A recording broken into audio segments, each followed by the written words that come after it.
Nous n'avons pas de raison d'avoir peur. Ce n'est qu'une illusion. N'ayez pas peur. Christ nous rassure et nous dit, n'ayez pas peur, j'ai vaincu. Il n'y a plus de combat, je l'ai fait. Si vous voyez quelque chose qui ressemble, ça ne veut pas dire que c'est ça. Parce que ce qui est a déjà été vaincu. Shalom, shalom, bien-aimés dans le Seigneur, je suis Atam Sumbouma, je suis pasteur de l'église Fille la Cité d'Exaucement et bienvenue en ce moment, j'aimerais partager une exhortation avec vous et je crois que le Seigneur va nous parler à nous tous. Aujourd'hui, je vais prendre un autre texte. Voilà, je sors de Luc chapitre 8 qu'on a souvent lu, je vais prendre un autre texte qui est Matthieu. Matthieu, cette fois-ci, au chapitre 14, verset 23. Verset 22 déjà à 33. Je vais un peu lire et comme ça, on va se plonger dans la raison de mon exhortation aujourd'hui. Matthieu 14, 22. Aussitôt après, il obligea les disciples à monter dans la barque et à passer avant lui de l'autre côté pendant qu'il renverrait la foule. Quand il l'eut renvoyé, il monta sur la montagne pour prier à l'écart. Et comme le soir était venu, il était là seul.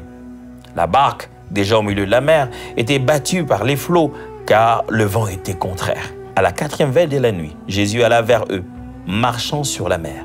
Quand les disciples le virent marcher sur la mer, firent troubler et dire « C'est un fantôme !»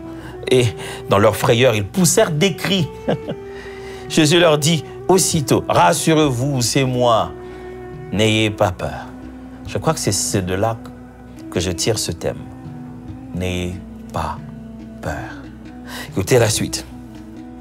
Pierre lui répondit « Seigneur, si c'est toi, ordonne que j'aille vers toi sur les eaux. » Et il dit « Viens !» Pierre sortit de la barque et marcha sur les eaux pour aller vers Jésus.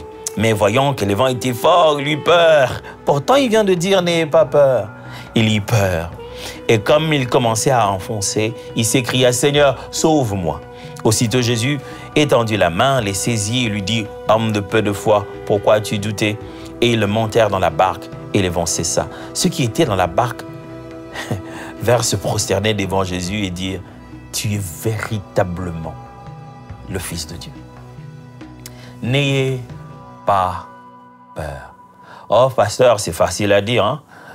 Mais il semblerait que la peur procède de cette manière. Elle commence d'abord par un danger que l'on remarque avec nos sens, parce qu'on l'a vu, on l'a entendu ou quoi. On remarque quelque chose que l'on considère comme un danger. Quand ça vient, l'information vient au niveau de notre corps. Et après, la prochaine étape, c'est comme si nous produisons maintenant de l'adrénaline. Voilà, cette substance au-dedans de nous. Et quand nous produisons de l'adrénaline, elle va maintenant dans la direction où, soit elle va pour renforcer nos corps, pour fuir, renforcer nos têtes pour commencer à avoir des idées, mais il y a une réaction physiologique qui peut même arriver à nous inhiber. C'est-à-dire, il y a des gens qui sont tétanisés parce qu'il a peur, il n'arrive plus à bouger. Certains courent et lui ne bouge pas de peur, justement. Mais quand vous lisez la Bible, frères et sœurs, vous vous rendrez compte que ce mot « peur » semble être... apparaît ça et là, mais il est très important, surtout dans la relation spirituelle. Quand des êtres angéliques, quand Dieu fait faire une apparition spéciale, parmi les premières de choses que dit l'envoyé de Dieu, c'est « Ne crains pas, n'aie pas peur ». La peur est très très dangereuse, dans le sens où très souvent l'homme n'a pas peur de ce qu'il voit, mais de ce qu'il pense, de ce qu'il a vu. Vous voyez? Vous pouvez voir une ombre. Qui est l'ombre?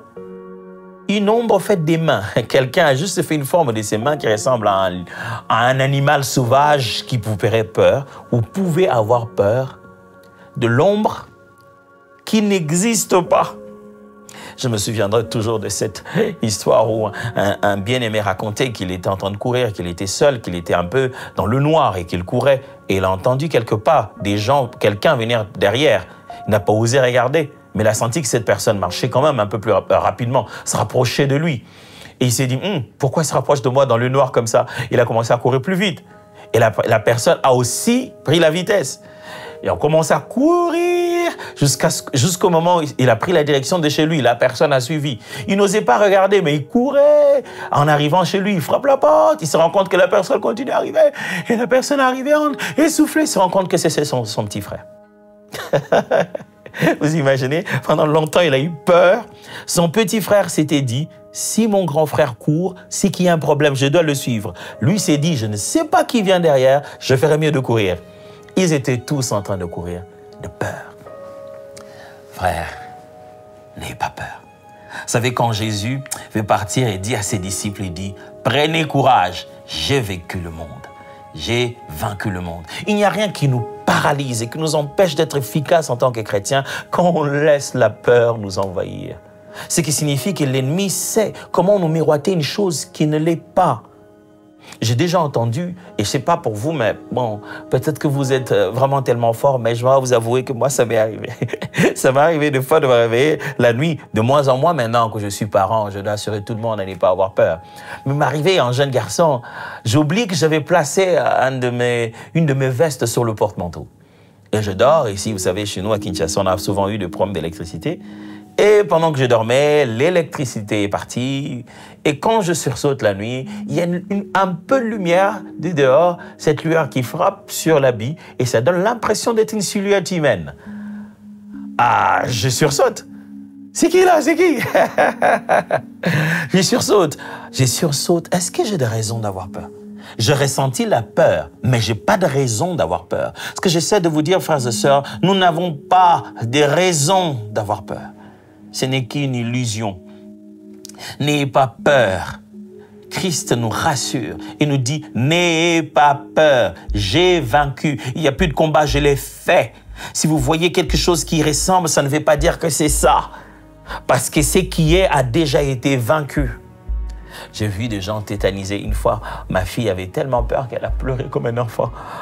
Oui, elle était un enfant, tiens, elle est un enfant. Mais elle a pleuré comme un bébé alors. Pourquoi? Elle a vu l'aiguille, on devait la piquer parce qu'elle était malade. Oh, elle a eu des larmes aux yeux et elle m'a presque fait culpabiliser. Elle me regardait, elle me dit, papa, tu me laisses. Et à un moment, j'avais envie de dire, non, lui faites plus ça. Et puis je me suis dit, non, mais tiens, c'est pour son bonheur.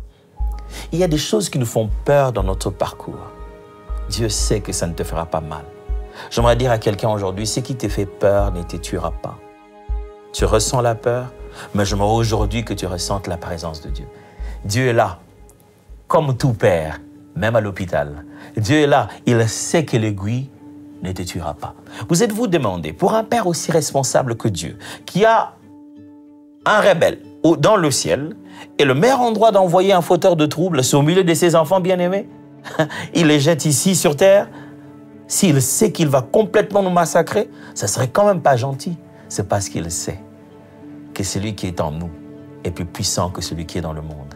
Il sait que nous avons reçu tous les moyens de pouvoir le vaincre. Il sait que nous ne sommes pas en danger. Il sait qu'en réalité, nous pouvons le résister.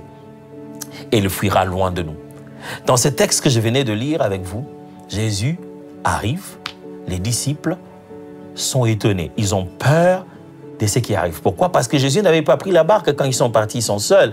Ils sont là sur le lac et le vent commence. J'ai eu la grâce, je vous ai dit lors d'une autre session que j'ai eu la grâce d'arriver en Israël et j'ai été là, j'étais dans le lac et j'ai vu que c'est quand même impressionnant, surtout si c'est la nuit et que le vent est contraire et que ça s'agite. Et vous êtes vraiment perdu. Hein? Et qu'est-ce qui se passe? Ils voient quelqu'un pendant que le vent agite, quelqu'un en train d'arriver comme ça sur l'eau. Je vous assure, même vous allez commencer à dire, au moins nous, on pourrait dire au nom de Jésus, mais lui, c'était le Jésus qui venait, donc il ne savait pas quoi dire. Et Jésus arrivait en marchant, il ne savait pas que c'était Jésus. Première réaction, il crie, oh, fantôme! La Bible dit, ils le poussèrent de cris. Je vous donne un exemple d'âge.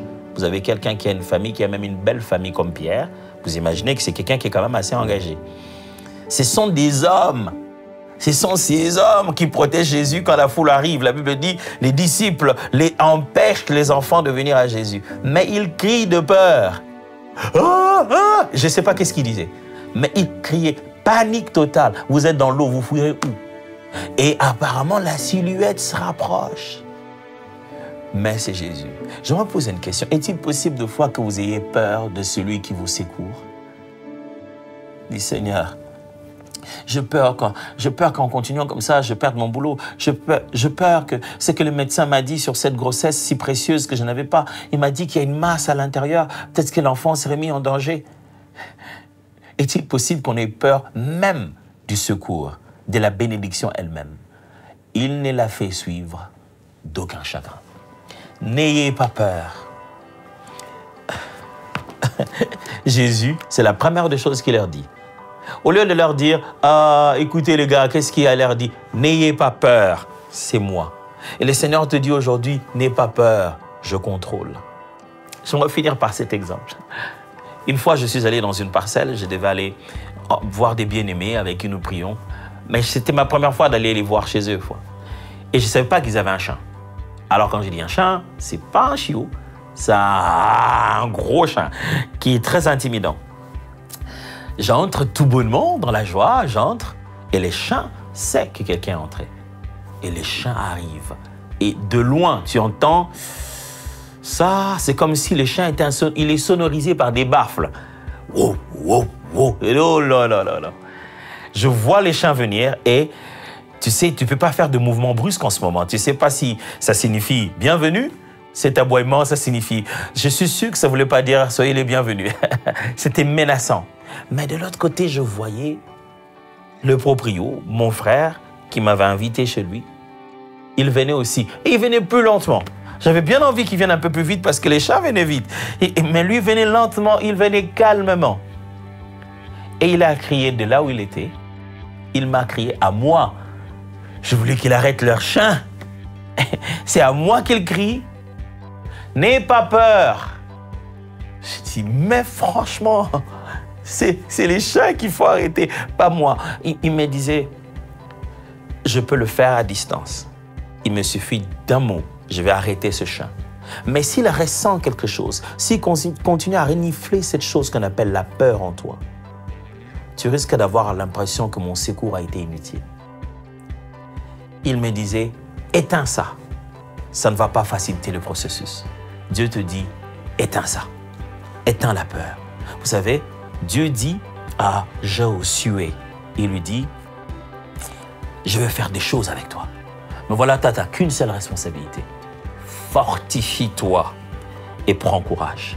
J'aimerais dire à quelqu'un, reprends tes forces. N'aie pas peur.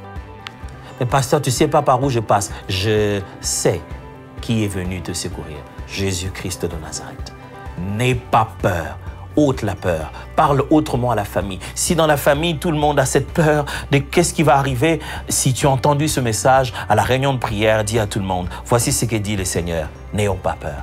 Il est avec nous. Pourquoi Dieu, il n'agit pas d'abord, après, et comme ça arrête la peur? Non, parce que la peur empêche ton processus de foi. La peur t'empêche de croire. Débarrasse-toi de ça très vite et tu te rendras compte de qui il s'agit. Que le projet de Dieu pour toi sont meilleurs. Alors, je m'aurais le répéter en regardant droit dans les yeux.